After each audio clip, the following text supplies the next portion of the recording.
Hello again, everyone, and welcome to this episode of Cotton Grower Magazine's Cotton Companion Podcast. I'm Jim Stedman, editor of Cotton Grower, and we're glad you're taking time to join us. And by we and us, I mean me and my own cotton companion, Beck Barnes. Beck, how are you doing today? Hey, Jim. Good. Still morning here. Almost said afternoon. Good morning to you. Yeah, I'm doing good. I'm not as good as I'm not doing as well as UT Vols this late October, but I'm doing okay. Well, it's look, it's a surprise for everybody, but we never say never.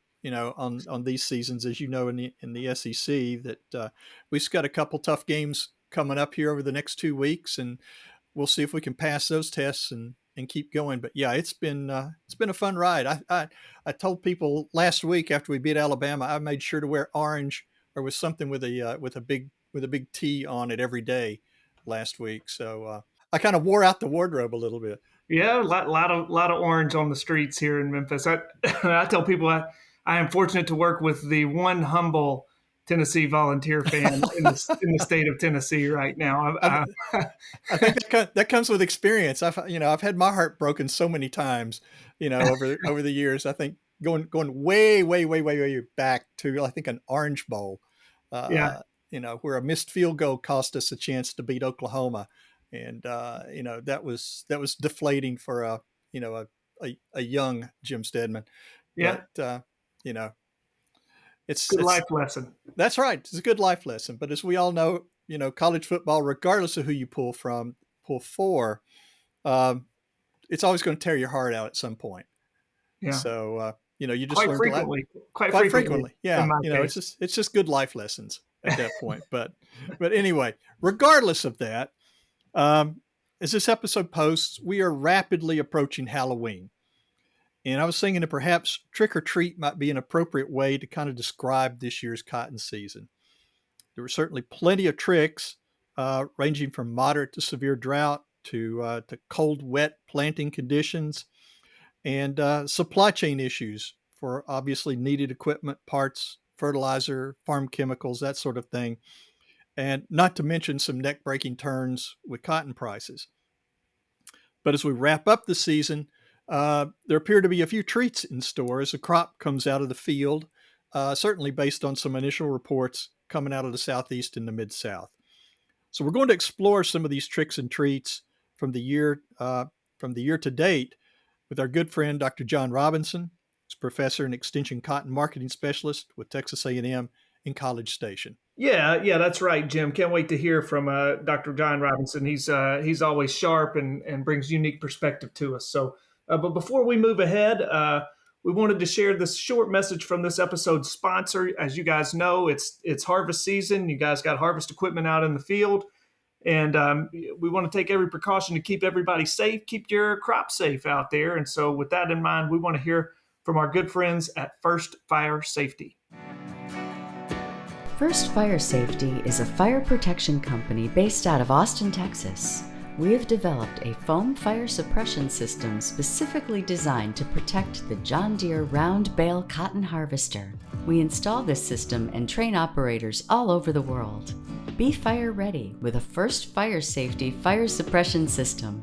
Call today for more information and pricing. 512-777-1555. Beck, this is normally where we might spend a few minutes talking about the news of the day in cotton, but with harvest season in full swing, that's really where the action and all the news is right now. So there's not a whole lot of extra things to talk about. But as I frequently do from time to time, I found a cotton-related story over the past week that just fascinated me, and I feel compelled, and I'm going to say almost required to Oh uh, boy. to share it with you and see what you think about it. Okay, I'm Okay? bracing myself. Yeah, yeah. Brace yourself really good. Now, you've been in presentations before with our good buddy Bill Robertson over in Arkansas, and his demonstration on how cotton degrades in the soil, using a pair of cotton underwear versus a pair of underwear from man-made fibers. and burying them for, for a certain amount of time and then pulling them up and show just how, how far the cotton has degraded and I'm nodding. I'm nodding. how Yes. Amen. environmentally beneficial it is. Yep. Now, there are always exceptions to these demonstration results. And last week on multiple news sources, there's a story about a pair of Levi's jeans from the 1880s that Oh, wow. recently sold in an auction in New Mexico for more than $87,000. Now, Oh, boy. the jeans were found last year in an abandoned mine in Cerro Gordo, California, by a gentleman named Brett Underwood, who's a historian who dedicates his work to exploring abandoned ghost towns. And the jeans were found after what he called hundreds of feet and rope and multiple days of searching for underground treasures. Now, I don't think jeans is exactly what he was looking for at that point, but nevertheless, the jeans, which did need a little restoration work, included that famous Levi Strauss label and buttons. Now, a little bit more background. This mine was active in the 1870s and apparently has some deep connections back to Levi's, since the first pair of jeans was created as a workwear solution for miners.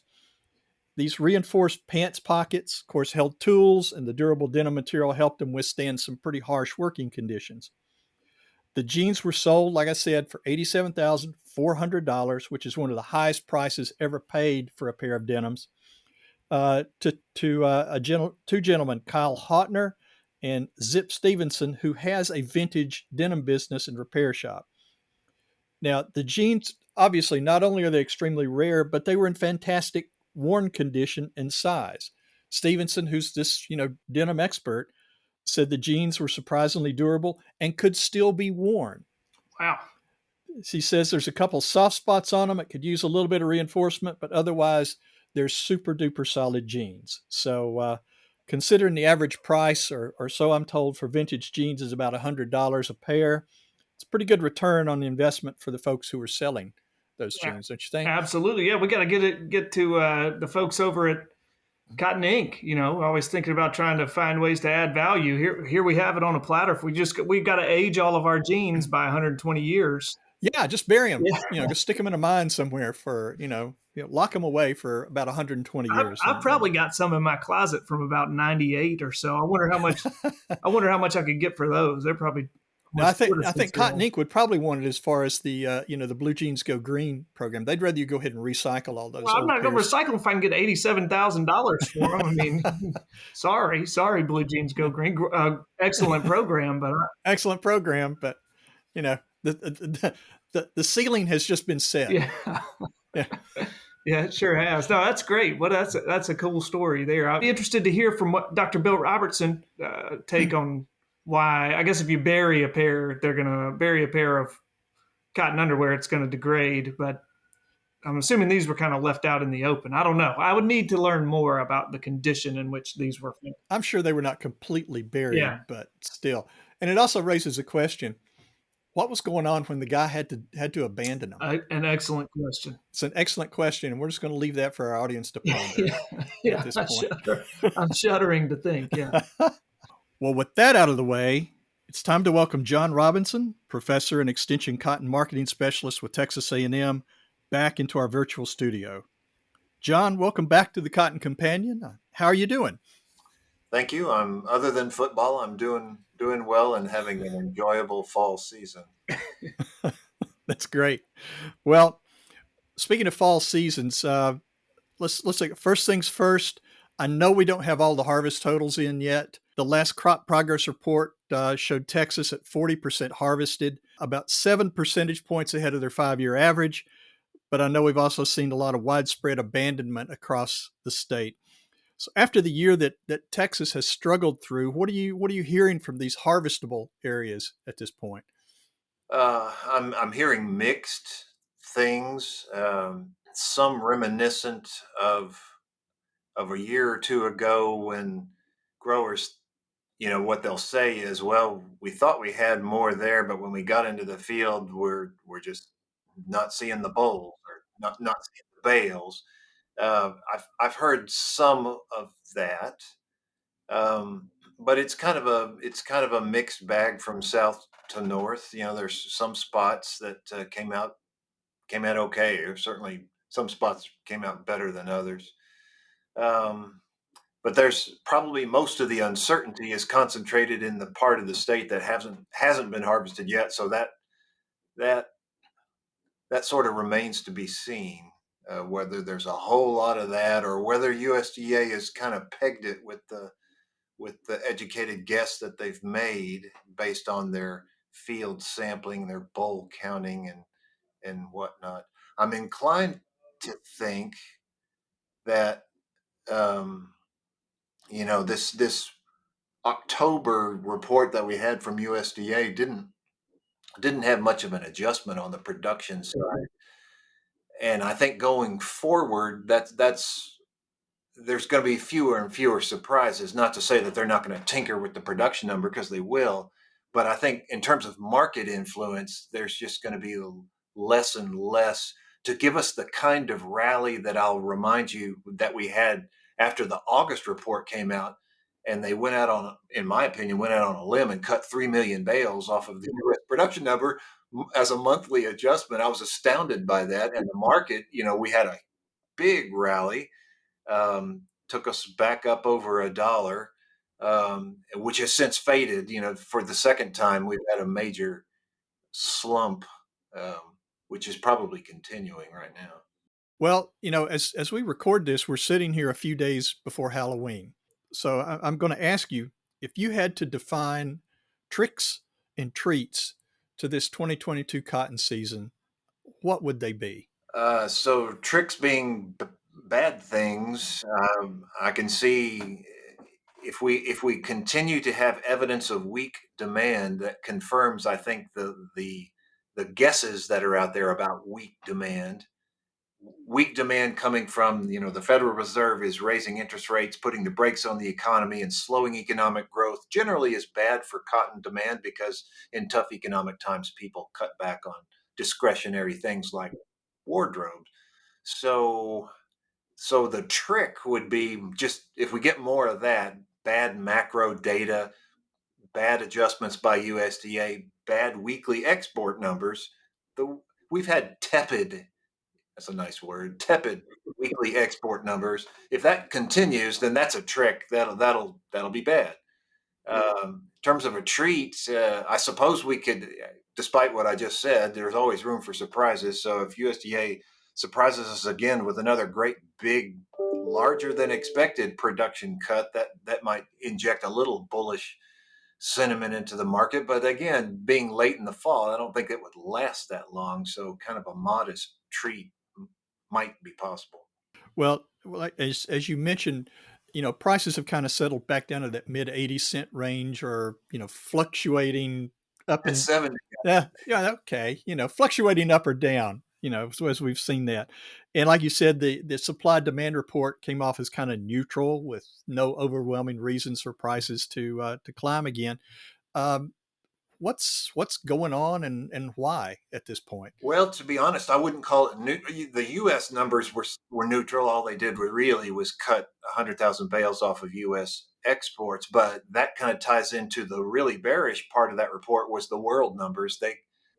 They cut 3 million bales off world supply, which, kind of like the August U.S. production number, 3 million bales is a big adjustment as a monthly adjustment, and it's bearish, on the face of it. It's just a reflection of, I guess, of USDA's belief that cotton consumption is going to slow and overall economic activity is slowing.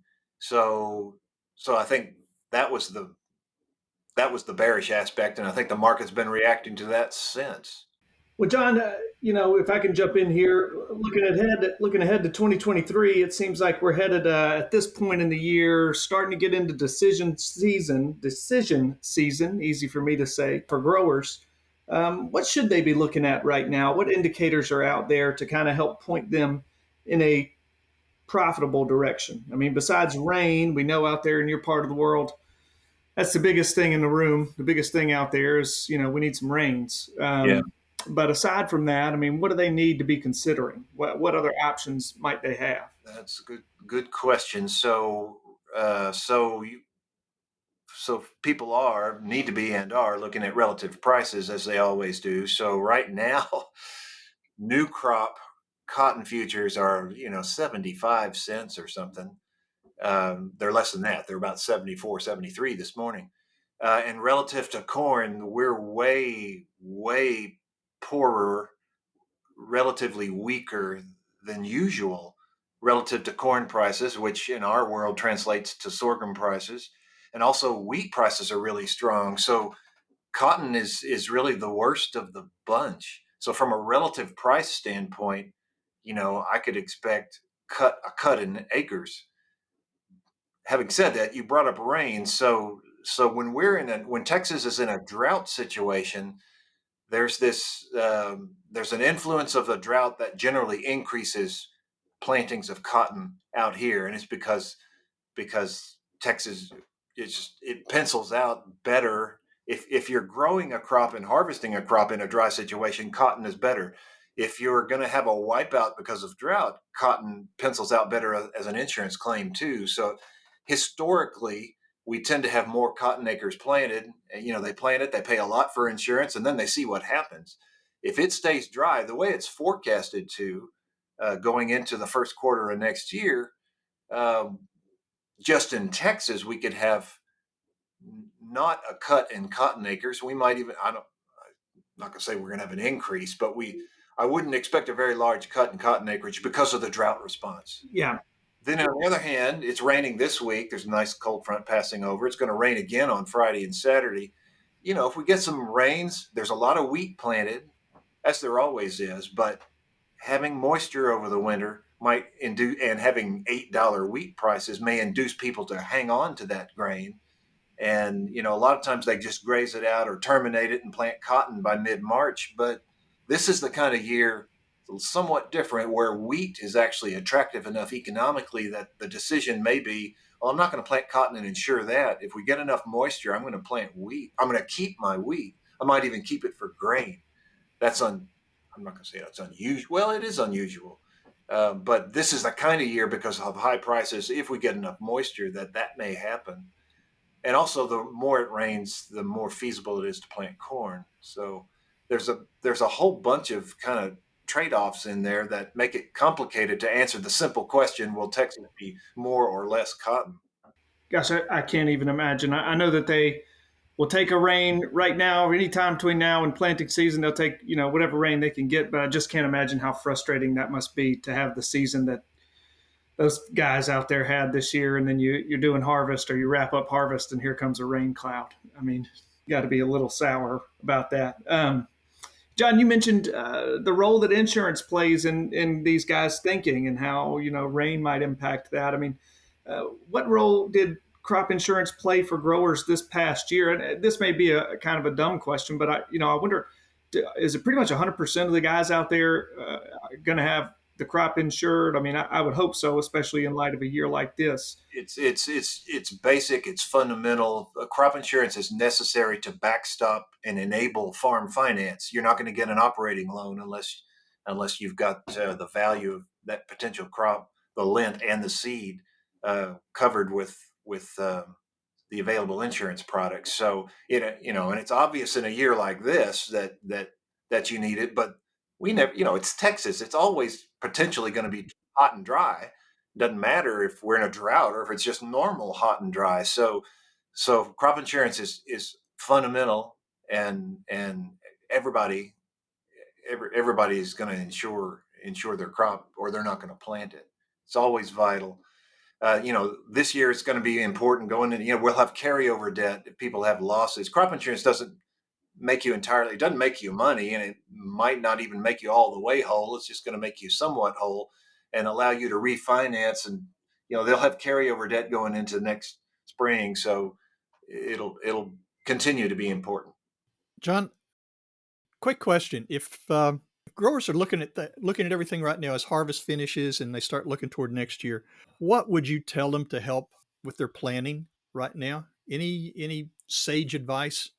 I'd say it's never too early to be planning, to looking at next year's prices, even looking at next year's hedging opportunity, at options this early. Ordinarily, we don't really think about those kinds of strategies, and they're too expensive. Mhm. But I'd still be looking at them. I'd be shopping for opportunities. Last year's a pretty good example of, with all the gyrations in price, you had some opportunities to hedge at really, really high levels, and nobody thought we'd fall from $1.20 to 80 and then bounce back to $1.15. I mean, I wouldn't have expected that, but in those price movements were some very strong, viable hedging opportunities. So I would just say, wherever the market goes, you know, consider the volatility. That'd be one thing. Obviously, they're all looking at the prices for next year's crop from next year's futures markets, and they need to be looking at those relative prices. Well, I guess in the big question, I think you kind of alluded to it a little bit earlier, is cotton acres up or down next year for Texas? If I had to just make a guess, I'd say we're probably going to be maybe, we normally will swing 5, 7, maybe 10% one way or the other. And I would think we're going to be down maybe 5 to, like that, 5 to 7%. And it'll go to wheat that is kept, or it'll go to some corn plantings at these high corn prices. And that's only in the places where they can actually do that sort of thing, which would be the upper panhandle, where they have enough irrigation water and they have strong wheat production up there anyway. So I would expect to lose some cotton acres up there. Well, John, with that, I think we'll call it a day on this discussion. Uh, Thanks as always for taking time to join us, and we're hoping that the rest of the Texas harvest goes as smoothly as possible. So, and I look forward to seeing you at Beltwide. In New Orleans, I will be there. I think the only important thing I do there is play the country music at the reception, but I'm looking forward to that. Well, that's plenty important, John. Don't downplay that. That's right. Somebody's got to take that role on, and with you, I'm sure it's in capable hands at that point. Well, we have a lot of fun. All right. Well, we look forward to it. Thanks, John. We'll see you there. Thank you. Yes, sir. Thank you. Mm-hmm. All right. And that's going to be it for this episode of the Cotton Companion podcast. We want to give a special thanks to our friend, Dr. John Robinson, for joining us. And thanks, too, to First Fire Safety for their support of this podcast. And as always, we want to thank you, dear listener, for joining us. We hope that you've enjoyed this episode. If you did, and you like what you hear on the Cotton Companion, please be sure to spread the word. Tell your farmer friends about the podcast. Here's where and how they can find us. You can find the Cotton Companion in 3 easy ways. First, go to cottongrower.com/companion, or simply click the podcast tab at the top of the homepage. Second, subscribe to our channel on iTunes or wherever you find your podcasts these days. And 3, sign up for our weekly e-newsletter, the Cotton Grower e-News, that's delivered to your email inbox every Tuesday morning. You can do that by going to cottongrower.com/subscribe. Also, be sure to follow Cotton Grower on social media. We are at Cotton Grower Mag on Twitter. And on Facebook, you'll find us by searching for Cotton Grower Magazine. The Cotton Companion podcast is produced twice monthly by Tyler Hatch and Kim Henderson, our talented colleagues at the world headquarters for Meister Media Worldwide in beautiful Willoughby, Ohio. I'm Jim Stedman. He's Beck Barnes, and we'll be back with you in 2 weeks for the next episode of the Cotton Companion. Until then, stay safe and pick clean. Yeah, he works and he works and he works and he works all day. God made a farm